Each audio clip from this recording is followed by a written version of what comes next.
करोति वाचालं पंगुं लंघयते गिरिं यत्कृपातमहं वन्दे परमानन्दमाधवम्।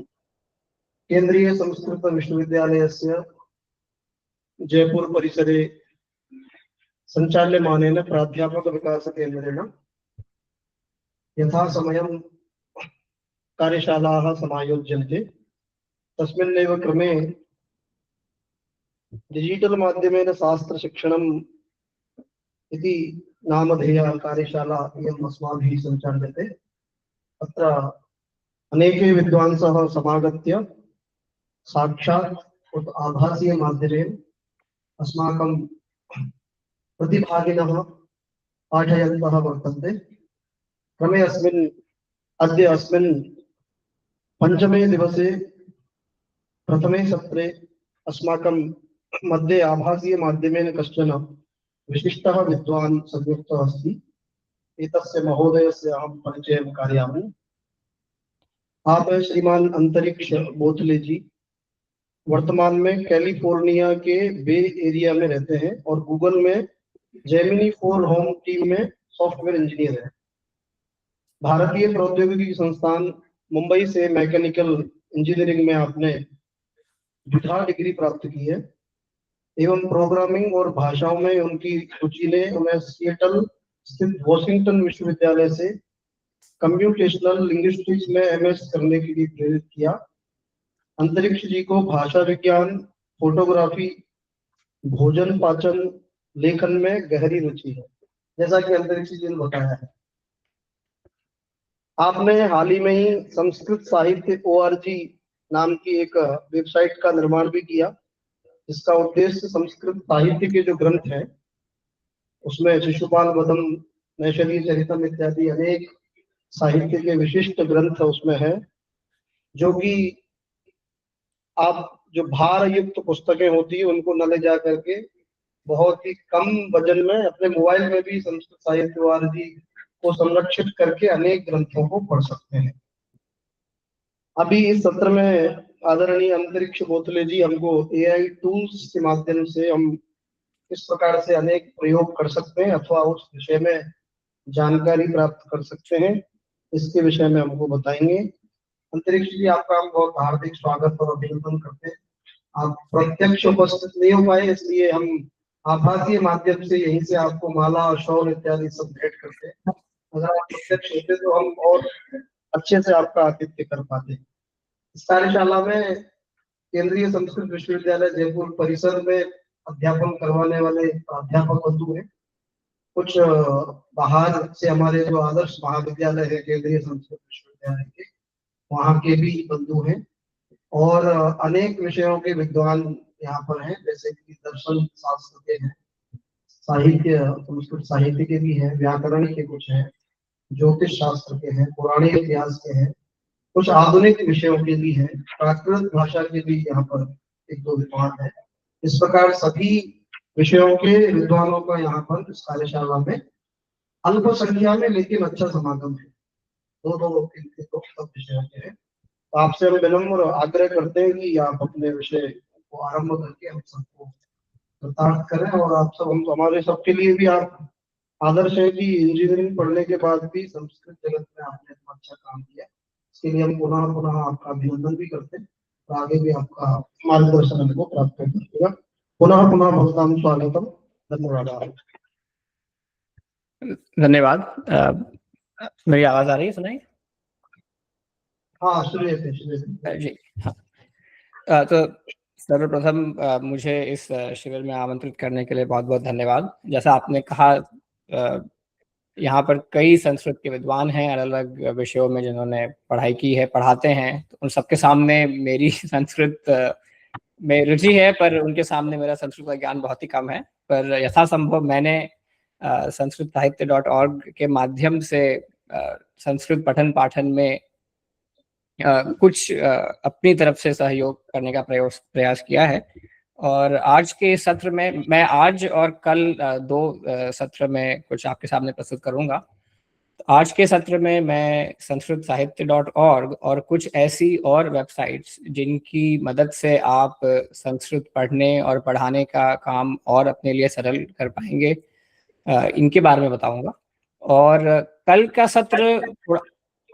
सत्र थोड़ा ओपन है, तो अगर आपके मन में भी कोई एआई संबंधित प्रश्न है या अगर ऐसे कोई विषय हैं जिनके बारे में आप और जानना चाहते हैं, तो आप अपने सुझाव भी दे सकते हैं और उन सबको सम्मिलित कर मैं कल के सत्र में उनके बारे में और बात कर सकता हूँ। तो सबसे अभी हमारे पास कितना समय होगा? लगभग 1 घंटा। हाँ, 11:30 तक, 11:30। ठीक है, ठीक है। हाँ, यहाँ पर रात के 10 बजे हैं, तो अगर ऐसा लगे कि मैं थोड़ा सा शायद सुस्त हूँ तो बस इस वजह से ये थोड़ा रात हो गई है, पर हाँ, ऐसा संभव मैं प्रयत्न करूँगा कि आपको बताऊँ। तो सबसे पहले क्या आप में से किसी ने sanskrit-sahitya.org के बारे में सुना है या देखी है ये वेबसाइट? ठीक है। जी सर, देख लिया है। उस पर अच्छा। हमें काफी सारी साहित्य की पुस्तकें मिली हैं और हमें बहुत अच्छा लगा। पुस्तकें देखी भी हैं, ढूंढी भी हैं और उसमें से पढ़ाया भी है, तो हमें पीपीटीज के लिए भी इससे काफी हेल्प मिलती रहती है। आपका बहुत बहुत धन्यवाद के लिए। अत्युत्तम। तो मैं जिन्होंने पूरी नहीं देखी है या अगर आपने देखी भी हो तो भी इसमें कई फीचर्स हैं, तो उसके बारे में मैं थोड़ा बहुत समय अभी लेकर आपको बताना चाहूँगा और फिर उस बारे में आपके अगर और कोई प्रश्न है या अगर वेबसाइट के लिए और कोई सुझाव हैं तो आप बिल्कुल दे सकते हैं। इस वेबसाइट पे अधिकतर जो फीचर हैं वो आप जैसे पाठकों या संस्कृत के अध्यापकों या जो बस संस्कृत साहित्य में रुचि रखते हैं ऐसे लोगों के सुझाव से ही डाले गए हैं। तो मैं आपको उसके भी कुछ उदाहरण दूंगा। तो सबसे पहले sanskrit.org मैंने क्यों शुरू की और उसके पीछे क्या प्रेरणा थी इसके बारे में मैं थोड़ा सा बताना चाहूँगा। आप सभी ने ashadbhai.com ये वेबसाइट तो देखी होगी निस्संदेह। तो इसके रचयिता हैं श्री नीलेश बोडस। वो भी मेरी तरह गूगल में कार्यरत हैं, बे एरिया में ही, और संयोगवश हम रहते भी बहुत ज़्यादा दूर नहीं है एक दूसरे से। तो कई वर्ष पहले उन्होंने अष्टाध्यायी.com शुरू की, क्योंकि उस समय वो खुद भी अष्टाध्यायी और संस्कृत व्याकरण के छात्र थे और पढ़ाते भी थे। तो अपने पठन पाठन में उन्हें जो जो चाहिए था किसी वेबसाइट पर, वो उन्होंने अष्टाध्यायी.com में धीरे धीरे डालकर शुरू किया और आज आप देख सकते हैं कि व्याकरण के लिए शायद वो आज सबसे अच्छा एक साधन है ऑनलाइन। तो उसी से प्रेरित होकर मुझे लगा कि जैसे व्याकरण के लिए अष्टाध्यायी.com है, वैसे ही संस्कृत साहित्य के लिए भी कुछ होना चाहिए। इसी प्रेरणा से मैंने sanskrit-sahitya.org यह शुरू किया और 2 वर्ष पहले लॉन्च की थी। और धीरे धीरे इसी में और काव्य और नाटक और फीचर्स इत्यादि मैं इसमें डालते जा रहा हूँ। तो एक बार मैं पहले वेबसाइट में क्या क्या फीचर्स हैं, किस तरह के आपको इसमें काव्य मिलेंगे और कैसे आप संस्कृत पढ़ने पढ़ाने में इसका प्रयोग कर सकते हैं, इसकी कुछ एक पहले झलक दिखाऊंगा। तो sanskrit-sahitya.org का जो मूल, अगर आप मिशन स्टेटमेंट कहें या ऐसा कहें, वो ये था कि संस्कृत साहित्य यूं तो बहुत सारी तरह से उपलब्ध है। आप पुस्तक खरीद सकते हैं, बहुत से लोग आर्काइव पर पीडीएफ देखते होंगे जो इन पुस्तकों के स्कैन उपलब्ध हैं। संस्कृत विकी इत्यादि भी वेबसाइट्स हैं जहां पर ये डेटा उपलब्ध होता है। पर मेरा मूल उद्देश्य था कि इन सभी काव्यों को पढ़ना ना सिर्फ संभव हो, पर उसे पढ़ने में मजा भी आए। एक ऐसी वेबसाइट जिन पे सुंदर रूप से वो दिखें, जिसमें जैसे कहते हैं कि यूजर इंटरफेस जिसका अच्छा हो, जो मोबाइल पर भी सरल रूप से उपलब्ध हो, जिसे ऑफलाइन भी प्रयोग किया जा सके और जिसमें सर्च करने की सुविधा और सरलता से आपको अगर किसी और काव्य के बारे में जानकारी चाहिए, इन सब की सुविधा हो। तो इस प्रस्तावना के साथ शुरू करते हैं। तो संस्कृत साहित्य में आपको यहाँ पर पूरी जो लाइब्रेरी है वो दिखेगी। अभी जैसे सभी महाकाव्य इसमें उपलब्ध हैं, रामायण, महाभारत, श्रीमद् भगवद गीता आदि उपलब्ध हैं। पिछले हफ्ते ही मैंने योग वासिष्ठम भी इसमें अब डाला है। इसके बाद जैसे मेघदूतम, ऋतुसंहारम, ऐसे खंड काव्य हैं वो हैं। कथा सरित सागर है, पंचतंत्र, नीलकंठ विजय चंपू, कादम्बरी संग्रह। नाटक में अभी थोड़ी डालने बाकी हैं, अभिज्ञान शाकुंतलम अभी है, पर उत्तर रामचरितम पर भी अभी काम चल रहा है, तो मुझे लगता है कि कुछ हफ्तों में वो भी आ जाएगा। और फिर जैसे संग्रह है शतक त्रयम, अन्यापदेश शतकम इत्यादि। और अभी पिछले कुछ महीनों में पुराणों का भी इसमें मैंने धीरे धीरे एक करके डालना शुरू किया है। तो अभी भागवत पुराण और विष्णु पुराण आ चुके हैं और बाकी उस पर अभी काम चल रहा है। तो इन सभी में जो मेरा एक उद्देश्य रहा है कि, और हाँ, और कुछ लक्षण ग्रंथ भी हैं जैसे नाट्य शास्त्र, चंद्रालोक, श्रृंगार प्रकाश, और बाकी भी डालने का काम शुरू है। इन सभी के पीछे मेरा उद्देश्य ये रहा कि चाहे आप कोई भी ग्रंथ पढ़ रहे हो, कोई भी काव्य पढ़ रहे हो, अगर आपका एक यूनिफॉर्म इंटरफेस है वो पढ़ने के लिए, तो आप सरलता से कोई भी फिर काव्य पढ़ पाएंगे। आपको जरूरी नहीं है कि हर इसके लिए कोई अलग तरह की पीडीएफ खोलनी पड़े। उसको बहुत बार मैंने देखा है, लोग फोन पर पीडीएफ का पेज खोलते हैं, फिर जूम कर करके फिर पढ़ना पड़ता है, फिर जूम आउट करके फिर आगे बढ़ते हैं, फिर जूम आउट, फिर जूम इन करके पढ़ते हैं। तो वो सब नहीं करना पड़े और सुलभ रूप से उपलब्ध, ये इसके पीछे की प्रेरणा थी। तब मैं जैसे रघुवंश का उदाहरण लेके आपको बताऊंगा कि इसमें आप क्या क्या और पढ़ सकते हैं और ढूंढ सकते हैं। तो आप देखेंगे कि कोई भी काव्य हो, इसमें आपको एक स्ट्रक्चर्ड लेआउट में सभी काव्य दिए जाएंगे। जैसे रघुवंशम है, इसमें आप देखेंगे कि संस्कृत के काव्यों में या तो 3 स्तर के होते हैं, जैसे कांड हो, फिर अध्याय हो, या सर्ग हो और फिर श्लोक हो, या फिर 2 स्तर के होते हैं, जैसे सिर्फ सर्ग हो और श्लोक हो, जैसे रघुवंशम, या फिर फ्लैट ऐसे भी होते हैं जैसे जिसमें सिर्फ श्लोक हैं और कोई सर्ग या कांड इत्यादि में विभाजन नहीं है। तो जैसे अगर हम रघुवंश का उदाहरण लें तो इसमें सर्ग हैं और फिर श्लोक हैं। तो इसमें आपको पहले सभी सर्गों की सूची दिखेगी। आप देखेंगे कि हर सर्ग की एआई रचित समरी भी यहाँ पर उपलब्ध है। तो इसमें आपको उस सर्ग में क्या हुआ इसकी वजह से एक झलक, जैसे क्लिफ नोट्स कहते हैं, वो उपलब्ध रहेगा। तो अगर किसी को, जैसे मेरा उद्देश्य रहा है कि चाहे कोई बस अपने शौक के लिए पढ़ रहा हो या कोई संस्कृत साहित्य का मान लीजिए प्राध्यापक है या छात्र है, उन सभी के लिए उनके काम की यहाँ पर वस्तु मिलनी चाहिए।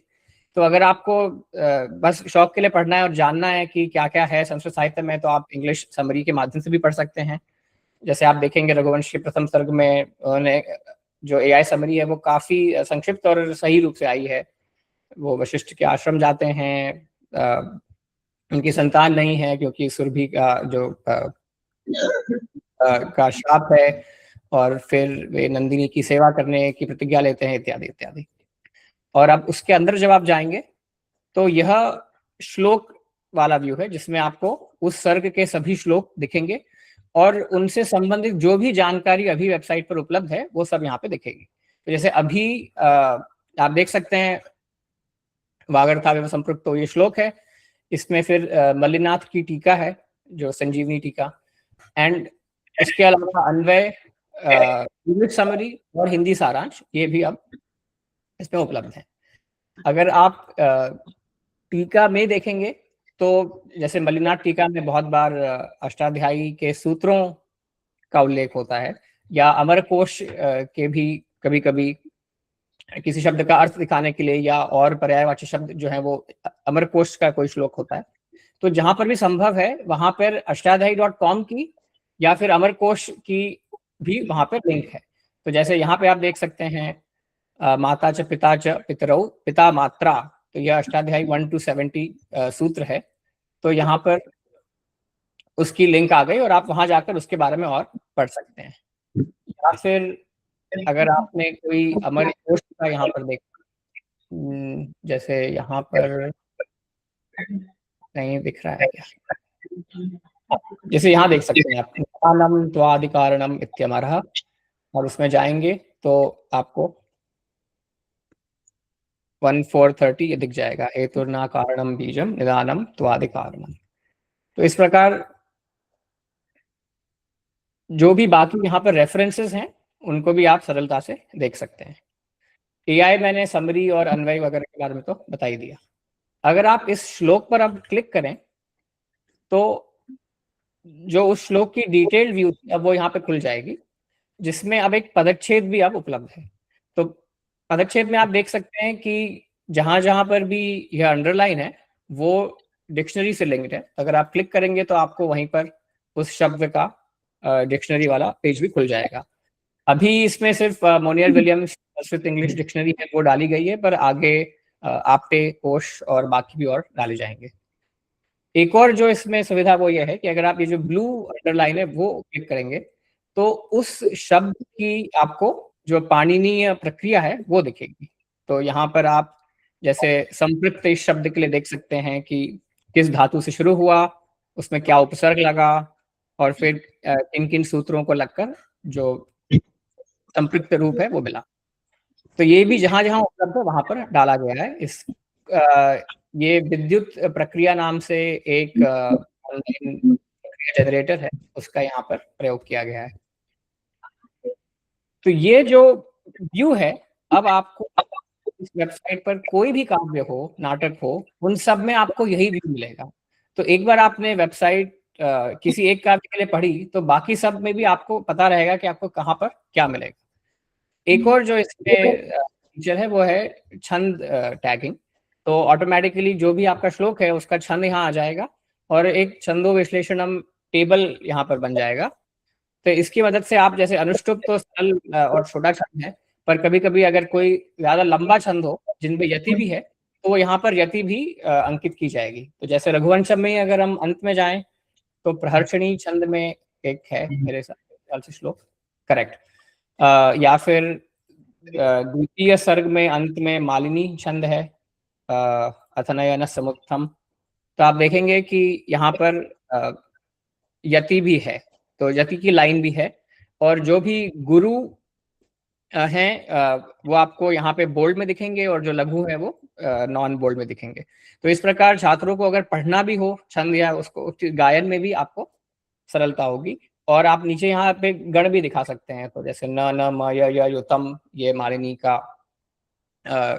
लक्षण है। फिर इसकी मदद से बहुत बार अगर कोई टाइपो भी है श्लोक में वो भी बहुत बार आसानी से दिख जाता है, क्योंकि कभी कभी अगर टाइपो रहा तो छंद जो है वो भंग हो जाएगा। तो यहाँ पे एकदम से पता चल जाता है कि कहीं 15 के बजाय 16 अगर आ गए अक्षर या कम आए, तो उसकी मदद से ये जो डेटा है इसे भी दुरुस्त किया जा सकता है। एक और जो सुविधा वो ये है कि अगर आप इस छंद के लिंक पर क्लिक करेंगे तो हर छंद के लिए यहाँ पर कुछ कुछ जो मूल जानकारी वो दी गई है। तो जैसे मालिनी छंद की मैंने बात की तो उसका लक्षण, उसके जो गण हैं, यति कहाँ होती है, एक उदाहरण, और उस उदाहरण का भी छंदो विश्लेषणम ऐसा दिया गया है। और एक दो गायन की रिकॉर्डिंग्स भी हैं, जैसे शतावधानी डॉक्टर गणेश की कुछ रिकॉर्डिंग्स हैं और एक मेरे मित्र विश्व मुक्तियार, इन दोनों की कुछ रिकॉर्डिंग्स भी हैं हर छंद के लिए। अगर आप ऊपर जाएंगे तो यहाँ पर आपको छंद की सूची मिलेगी जो इस वेबसाइट पर है। अब वापस रघुवंशम पर जाते हैं।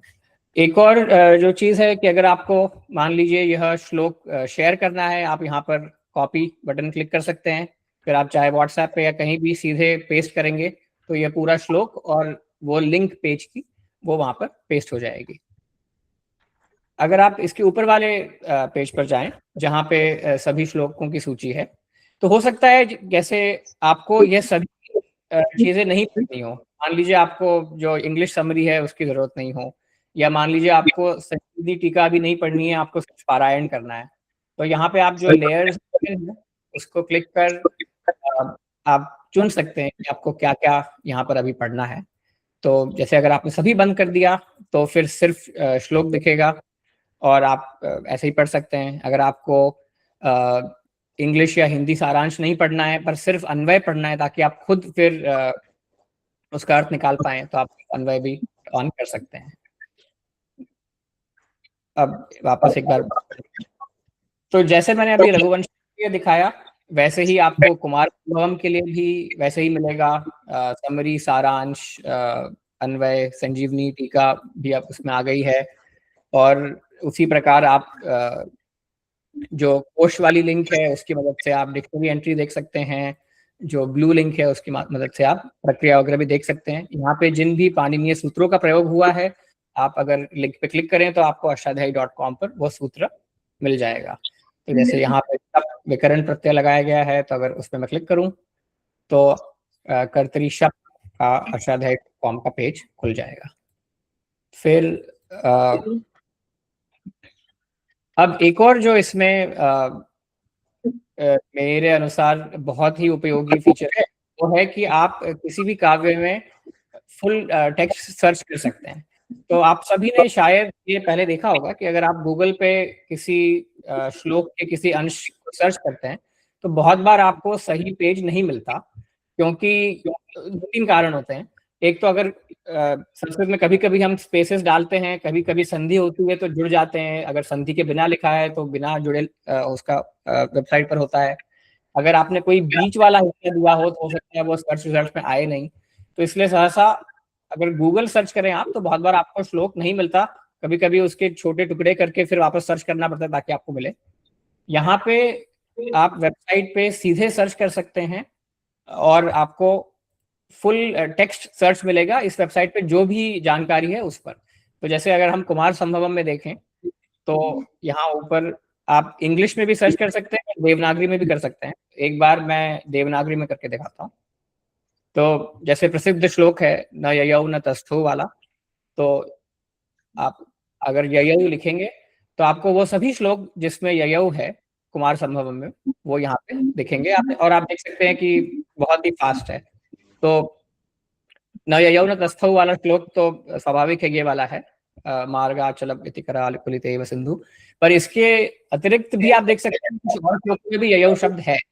तो अगर आप मान लीजिए व्याकरण पढ़ा रहे हो तो आप हमेशा चाहते हैं कि उदाहरण दें, तो वो भी आप इस प्रकार इस सर्च के माध्यम से पता लगा सकते हैं और अपने छात्रों के साथ भी शेयर कर सकते हैं। आप इंग्लिश वाली लिपि रोमन में भी सर्च कर सकते हैं। तो जैसे अगर मैं YAYAU सर्च करूं तो आप देखेंगे कि वैसे ही रिजल्ट आ रहा है। यह सिर्फ मूल में ही नहीं, आपको जो टीका या अन्वय है इन सब में भी सर्च करता है। तो मान लीजिए आपको कोई संजीवनी टीका में सर्च करना हो, तो रघुवंशम में जाके एक बार उदाहरण देता हूँ।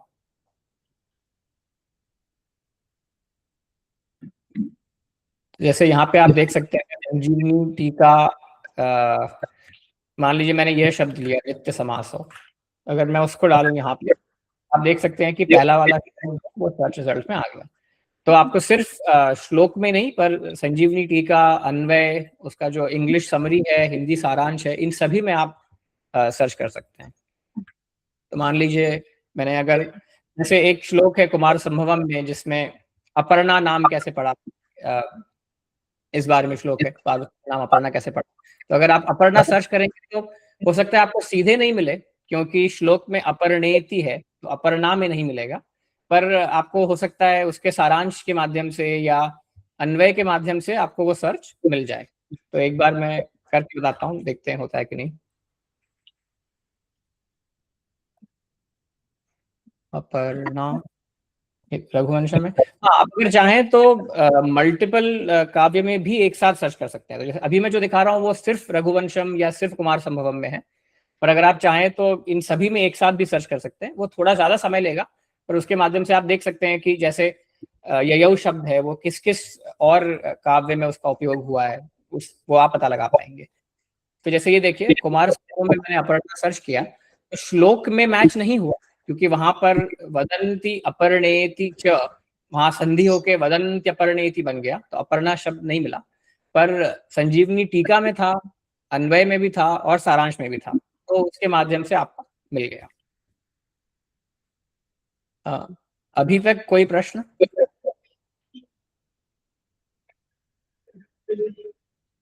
सर यदि हम लोगों को आवाज आ रही है? हाँ आ रही है, पर थोड़ा और जोर से बोल सकते हैं तो अच्छा रहेगा।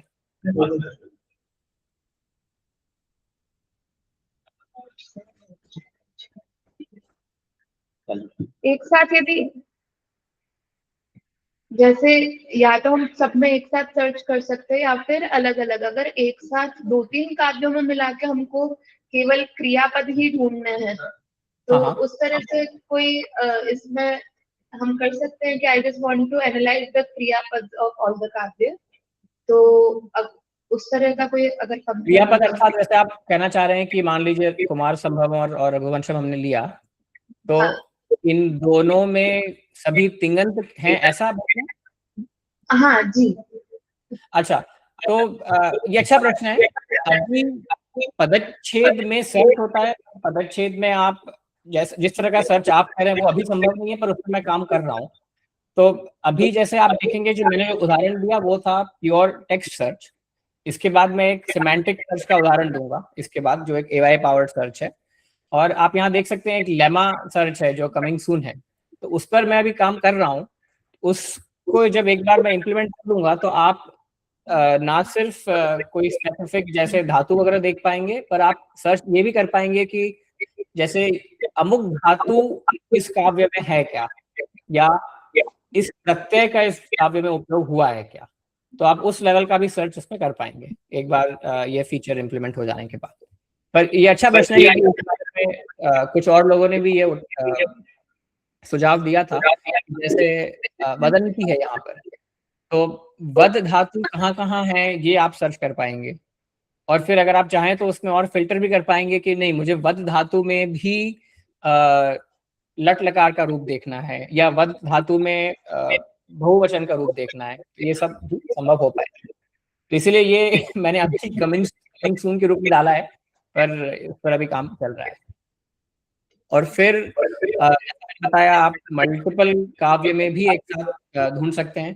तो आप अगर यहाँ नीचे इस बटन पर क्लिक करेंगे तो आपने जो भी सबसे लास्ट सर्च किया था वो वापस खुल जाएगा। और फिर अगर ययौ का ही मैं फिर से उदाहरण दूं तो आप यहाँ पे आप देख पाएंगे कि जैसे रघुवंश में यहाँ सब में ययौ शब्द का प्रयोग है और कुमार संभवम में है। तो और अगर मैं यहाँ सर्वत्र पर क्लिक करूं तो वो सभी टेक्स्ट में सर्च करके आपको बताएगा। तो रघुवंशम में 33 मिले, कुमार संभवम में 9 मिले, मेघदूतम में शायद मेघदूतम में ययौ है वो टीका में है, हंसदूतम में है, अर्जुनियम में है, भगवत गीता में है इत्यादि। अगर मैं रामायण का उदाहरण दूं तो जैसे मैंने बताया था कुमार संभवम रघुवंशम इत्यादि में 2 स्तर होते हैं, सर्ग और फिर श्लोक। रामायण में या महाभारत में 3 होते हैं, कांड, अध्याय और श्लोक, या कांड, सर्ग, श्लोक। और महाभारत में जैसे हम पर्व कहते हैं और फिर अध्याय होता है। तो जैसे रामायण है तो उसमें आप कांड लेवल पर भी समरी देख सकते हैं कि जैसे बाल कांड में क्या हुआ, अयोध्या कांड में क्या हुआ, अरण्य कांड में क्या हुआ इत्यादि।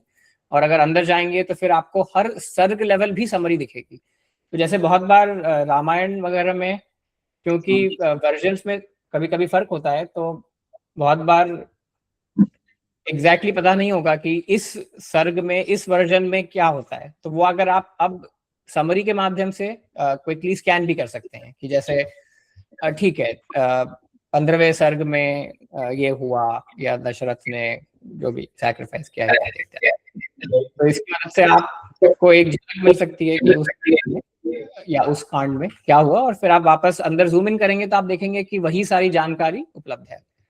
और रामायण और महाभारत में एक MN दत्त जिन्होंने कई वर्ष पहले अनुवाद इंग्लिश ट्रांसलेशन किया था रामायण और महाभारत का, तो वो भी यहाँ पर उपलब्ध है।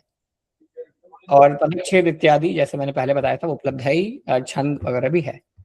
छंद में एक और जो मैं आपको बता दूंगा वो है छंद भी आप सर्च कर सकते हैं। तो जैसे कभी कभार अगर आप मान लीजिए छंद शास्त्र पढ़ा रहे हैं और आपको छंद के साहित्य में उदाहरण, तो आप यहाँ पर छंद सर्च के माध्यम से उस छंद के और कहाँ प्रयोग हुए हैं में देख पाएंगे। अगर मैं इसका उदाहरण दूं तो मान लीजिए रघुवंशम में जैसे अभी हमने देखा कि प्रथम सर्ग का जो अंतिम श्लोक था वो प्रहर्षणी में था, जो हमें इतना अधिक नहीं मिलता। तो अगर आप अब इसे यहाँ पे ये सर्च करेंगे तो पूरे वेबसाइट पर प्रहर्षणी छंद कहाँ है वो आपको यहाँ पर दिखेगा। तो जैसे रघुवंशम में 5 श्लोकों में है, किरातार्जुनीयम में 50 श्लोकों में है, पूरा 7वां सर्ग प्रहर्षणी में है, शाकुंतलम में है, रामायण में कुछ उदाहरण है, हो सकता है वो टैगिंग की वजह से कुछ गड़बड़ भी हो, भट्टिकाव्यम में है, शिशुपाल वधम में है इत्यादि। तो इसकी मदद से आप जैसे बहुत बार कभी कभार ऐसा होता है कि किसी छंद के कुछ 2-3 ही स्टैंडर्ड उदाहरण है, वही बार बार दिए जाते हैं, इसकी मदद से आप साहित्य के और भी उदाहरण सरलता से ढूंढ पाएंगे। तो जो भी वेबसाइट पर छंद है उनकी यहाँ पर सूची है और आप फिर उसमें फिल्टर कर सकते हैं। जैसे कि अगर मैंने मालिनी किया तो आप देख सकते हैं कि रघुवंश में बहुत सारे सर्गों के अंत में मालिनी का एक उदाहरण दिखता है, तो वो यहाँ पे आप देख सकते हैं कि द्वितीय पंचम इन सभी सर्गों में है। अब एक और जो मैं इसमें आपको फीचर दिखाना चाहता हूँ, जो मैंने कुछ महीने पहले ही डाला, वो है AI सर्च, या इसका एक नाम है सिमेंटिक सर्च। तो अभी तक जो भी मैंने सर्च आपको दिखाई उसमें हम लिटरल टेक्स्ट सर्च कर रहे थे, जैसे ययौ कहाँ पर है पूरे वेबसाइट में वो हमने देखा, पर कभी कभार हमें हो सकता है कि वो एग्जैक्ट टेक्स्ट नहीं याद हो, पर हम किसी थीम या किसी सब्जेक्ट के बारे में श्लोक ढूंढ रहे हैं। तो हो सकता है जैसे आप अगर कोई रामायण का प्रकरण पढ़ा रहे हो, या मान लीजिए उल्टा, अगर आप रघुवंशम में कुछ पढ़ा रहे हैं और फिर आप देखना चाहते हैं कि अच्छा रामायण में इस प्रकरण के और कहाँ श्लोक हैं, वो आप सरलता से इसके माध्यम से देख सकते हैं। जैसे अगर मैं इसका एक उदाहरण दूं, तो जैसे रघुवंश के 12वें सर्ग में एक श्लोक है जिसमें एक प्रकरण है कि जो इंद्र के पुत्र जयंत ने आकर सीता पर आक्रमण किया। तो रघुवंश में उसका एक, पर अगर मैं इस वेबसाइट पर सर्च करूं तो आप देख सकेंगे कि रामायण में उस प्रकरण के क्या क्या श्लोक हैं वो आप ढूंढ पाएंगे। तो सिमेंटिक सर्च में आप नॉर्मल इंग्लिश में आप क्वेरी लिख सकते हैं, आपको श्लोक लिखने की जरूरत नहीं। इसमें यहाँ लिखूंगा Sita attack by a crow. पहली बार कुछ समय लगेगा, सर्च ऑनलाइन होता है, पर उसके बाद आप अगर दूसरी या तीसरी बार सर्च करेंगे तो थोड़ा जल्दी होगा। तो यहाँ पर आप देख सकते हैं कि जिन जिन श्लोकों में सीता पर किसी कौवे के द्वारा आक्रमण करने का वर्णन है वो सभी यहाँ पर आ गए। तो इसमें रामायण के कुछ श्लोक हैं और रघुवंश का भी वो श्लोक है जिसकी मैंने अभी बात की थी, ऐन्द्री किल नखस्तस्या वाला। तो इसकी वजह से आप अभी इसमें रामायण है, पर महाभारत अभी मैंने इंडेक्स नहीं की है, वो आने वाली है। अभी ये इन सभी काव्यों में आप सर्च कर पाएंगे। तो अगर कोई उपस्थित है उनमें से अगर कोई टेस्ट क्वेरी देना चाहता है तो अब मैं एक लाइव डेमो भी दिखा सकता हूँ। राधा वल्लभ जी सर, आप बताइए, कोई श्लोक का अर्थ बताइए तो वो श्लोक ढूंढ के बताएंगे किसी भी शब्द का। ठीक है, तो आप कोई सजेशन चाहिए इनमें से कोई बताइए जो मैंने यहाँ पर काव्य लिखे हैं। हाँ, जो काव्य है आप बता रहे थे।